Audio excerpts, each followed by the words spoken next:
معین الملت والدین عطائے رسول ہند الولی حضرت خواجہ معین الدین چشتی اجمیری رحمت اللہ تعالی علیہ، آپ فرماتے میں حج کے لیے گیا، جب میں مینا مزدلفہ عرفات میں گیا تو ایک آدمی کو میں نے لبیک کہتے دیکھا، عقیدہ مسلمان کا کہ میرا رب ایک ہے، میرا رب ایک ہے، میرا رب ایک ہے، میرا مالک ایک ہے، وحدہ لا شریک ایک ہے میرا اللہ۔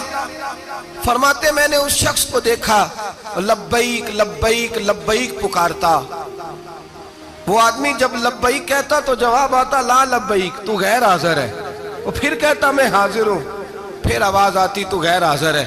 حضرت خواجہ معین الدین اجمیری علیہ رحمہ فرماتے ہیں میں نے مجمع سے بازو پکڑ کے باہر نکالا اور میں نے کہا بھائی تجھے پتہ ہے جب تو لبیک کہتا ہے تو جواب آتا ہے لا لبیک، تو غیر حاضر ہے، تجھے پتہ ہے؟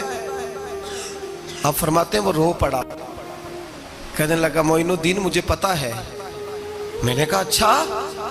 کہنے لگا حضور 24 سال بیت گئے، میں ہر سال حج کرنے آتا ہوں، یہ میرا 24واں حج ہے، اور ہر سال آ کے کہتا ہوں لبیک لبیک، میں مصطفیٰ کریم کا وسیلہ لیے حاضر ہوں، لبیک لبیک۔ یہ بے نیاز ہے، ہر سال مجھے کہتا ہے لا لبیک، نہیں تو غیر حاضر ہے، ہر سال کہتا ہے۔ خواجہ صاحب فرماتے ہیں اس کی بات سنی تو میرے وجود کے رونگٹے کھڑے ہو گئے۔ میں نے کہا پھر تو ہر سال آ جاتا ہے، ہر سال ہی آ جاتا ہے، 24 سال ہو گئے ہر سال۔ تو فرماتے اس نے توحید بیان کی تو میری چیخیں نکل گئیں، میدان عرفات میں کھڑے ہو کے اس نے توحید کا اعلان کیا تو میرا وجود تڑپنے لگا، آہیں اور سسکیاں نکلنے لگیں۔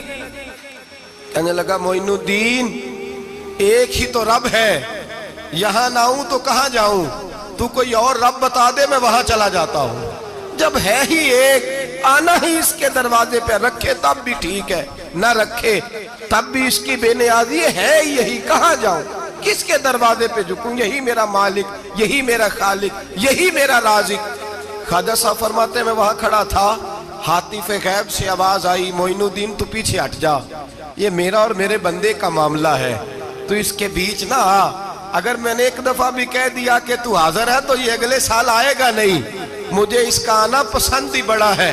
24 سال ہو گئے، جس کا بھی حج قبول فرمایا ہے اس کی لبیک کی برکت سے قبول فرمایا۔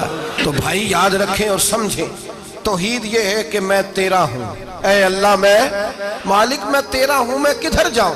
میرے اعلیٰ حضرت فاضل بریلوی رحمت اللہ علیہ کے والد گرامی بڑی خوبصورت بات فرماتے مجھے دعا مانگنے کا طریقہ میری بیوی نے سکھایا ہے۔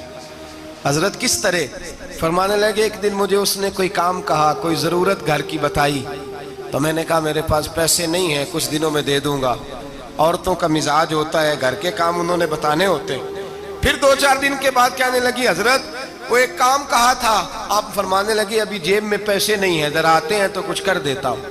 2-4 دن کے بعد پھر عرض کرتی ہوں حضور وہ میں نے کچھ گزارش کی تھی، آپ فرماتے ہیں مجھے غصہ آیا، ناراض ہوا، میں نے کہا تو بار بار کہتی رہتی ہے، تجھے بتایا تو ہے، ابھی میرے پاس پیسے نہیں، کہیں سے آتے ہیں تو دے دوں گا۔ فرماتے جب میں نے جھڑکا تو وہ بھلی مانس رو پڑی، اور رو کر کے اس نے لفظ کہے تو مجھے رب کریم کی توحید سکھا گئی اور مجھے اللہ سے مانگنے کا طریقہ بتلا گئی۔ رو کے کہنے لگی حضور آپ ہی تو میرے خامد ہیں، بتائیے آپ سے نہ کہوں تو میں کس سے جا کے کہوں، کون ہے میرا اور میں کس سے جا کے کہوں، کس سے جا کے میں کہوں کہ میرا یہ غم بانٹ دیا جائے۔ آپ فرماتے ہیں اس نے بات کہی تو میں رونے لگا، مجھے کہنے لگی حضور کیا ہوا آپ رو پڑے؟ تو میں نے کہا سمجھ آ گئی ہے، جب میں بھی کہوں گا نا مولا میں بڑا پریشان ہوں، میں دکھی ہوں، میں تکلیف میں ہوں، میں آزمائش میں ہوں، میں بیمار ہوں، اے اللہ میں اولاد کی وجہ سے پریشان ہوں، اے اللہ میں جوان بیٹی کے سبب سے پریشان ہوں، اے اللہ میں فلاں تکلیف سے پریشان ہوں، اے اللہ امیر زبانہ میری غربت کا مذاق اڑاتا ہے، اے اللہ جائیدادوں والے مجھ بے گھر کو ستاتے ہیں، اے مولا زمانے کی تیز دھوپ آ گئی ہے، تو ہی میرا رب ہے، بتا تجھے نہ کہوں تو کس سے کہوں، تیری بارگاہ میں عرض نہ کروں تو کدھر جاؤں، تیرے حضور ناز نہ ہوں تو کہاں جاؤں۔ فرماتے ہیں جب میں یوں رو کے دعا کروں گا تو عرش کا مالک یقیناً دروازے کھول کے فرمائے گا میرا بندہ جو مانگتا ہے اسے فوراً عطا فرما دو، جو کہتا ہے اسے دے دو۔ بھائی تو اللہ کی بارگاہ میں جھکے گا، جب تو اللہ کے توحید کا تجھے رزلٹ یہ ملے گا کہ جگہ جگہ جھکنے سے تو بچ جائے۔ دوسرا فائدہ توحید کا یہ ہوتا ہے کہ عالمگیر سوچ پیدا ہوتی ہے، عالمگیر۔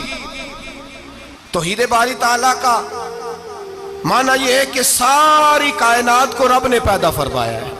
نبی پاک نے فرمایا الخلق وعیال اللہ فاحب الخلق الی اللہ ما احسن الی عیالہ، ساری مخلوق اللہ کا خاندان ہے، اور اللہ اس بندے سے محبت کرتا ہے جو اس کی مخلوق سے پیار کرتا ہے۔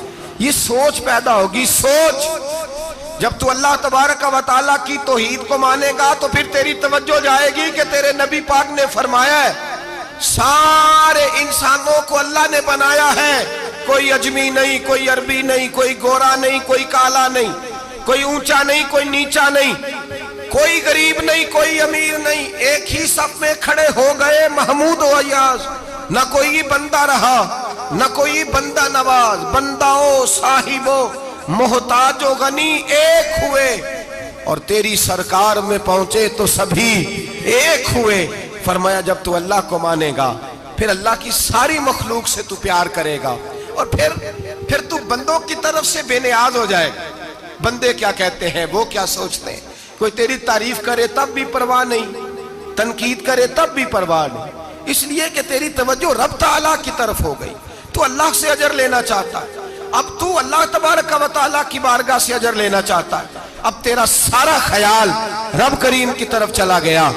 اب تو یہی کہے گا کہ بس میرا رب راضی ہونا چاہیے۔ تو مخلوق سے پیار کرے گا، تو چھوٹے چھوٹے لوگوں سے محبت کرے گا، تو اشک شوئی کرے گا، غریب پروری کرے گا، اس لیے کہ تو سمجھتا ہے ساری مخلوق اللہ تبارک و تعالیٰ کی پیدا کردہ ہے، میں نے پیار کرنا۔